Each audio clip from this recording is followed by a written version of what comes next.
हे भारत, जब जब धर्म की हानि और अधर्म की वृद्धि होती है तब तभी मैं अपने रूप को रचता हूँ अर्थात प्रकट करता हूँ। रोमांचक युद्ध।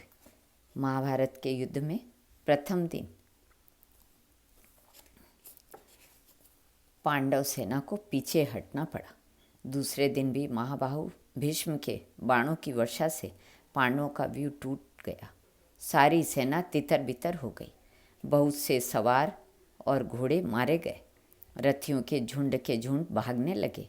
महारथी भीष्म के ऐसे पराक्रम को देखकर अर्जुन क्रोध में भर गए और भगवान श्री कृष्ण से बोले, जनार्दन, अब पितामह भीष्म के पास रथ ले चलिए, नहीं तो ये हमारी सेना का अवश्य ही संहार कर डालेंगे।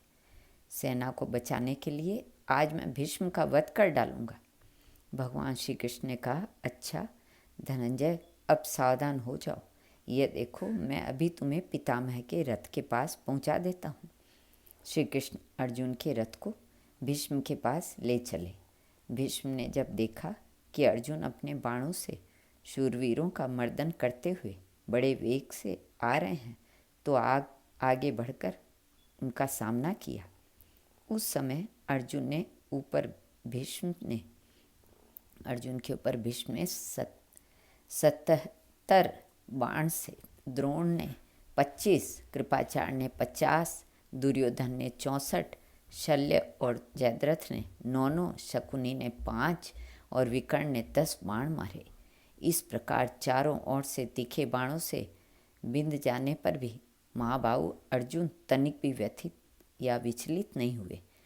उन्होंने अपने बाणों से भीष्म, कृपाचार्य, द्रोणाचार्य आदि को बींध डाला। इतने में ही सात्यकी, विराट, धृष्टद्युम्न, द्रौपदी के 5 पुत्र और अभिमन्यु अर्जुन की सहायता के लिए आ पहुँचे। पितामह भीष्म तथा किरीटधारी अर्जुन का रथ आमने सामने था। पताकाएं रथों की शोभा बढ़ा रही थी। उन दोनों के रथों में श्वेत जोड़े हुए घोड़े जुते हुए थे। उन्हें एक दूसरे से भिड़े हुए देख सब राजा जोर जोर से सिंहनाद करने लगे और शंख फूंकने लगे। फिर क्या था, दोनों तरफ से बाणों की वर्षा होने लगी। भीष्म ने 9 बाणों से अर्जुन को गहरी चोट पहुंचाई।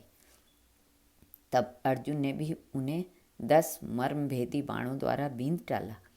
अर्जुन ने भी फिर 1000 बाणों द्वारा भीष्म को सब ओर से रोक दिया।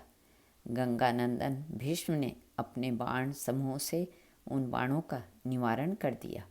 अब क्या था, दोनों तरफ से बाण चलने लगे। भीष्म चलाते तो अर्जुन काटते, अर्जुन चलाते तो भीष्म काट देते थे। दोनों ही बलवान थे, दोनों ही अजेय। बाणों की वर्षा में कौरव भीष्म को तथा पांडव अर्जुन को उनके ध्वजा आदि चिन्हों से ही पहचान पाते थे। उन दोनों वीरों के पराक्रम को देखकर सभी प्राणी आश्चर्य करते थे। जैसे धर्म में स्थित रहकर बर्ताव करने वाले पुरुष में कोई दोष नहीं निकाला जा सकता, उसी प्रकार अर्जुन तथा भीष्म की रणकुशलता में कोई भूल नहीं दिखाई देती थी। बड़ा ही रोमांचक युद्ध था। दोनों ही संग्राम भूमि में एक दूसरे के बाण समूह से आच्छादित होकर अदृश्य हो जाते और उन्हें छिन्न भिन्न करके शीघ्र ही प्रकाश में आ जाते थे। वहाँ आए हुए देवता, गंधर्व, चारण और महर्षिगण उन दोनों का पराक्रम देखकर आपस में कहने लगे कि ये दोनों महारथी वीर रोषावेश में भरे हुए हैं। अतः ये देवता, असुर और गंधर्वों सहित संपूर्ण लोकों के द्वारा भी किसी तरह जीते नहीं जा सकते।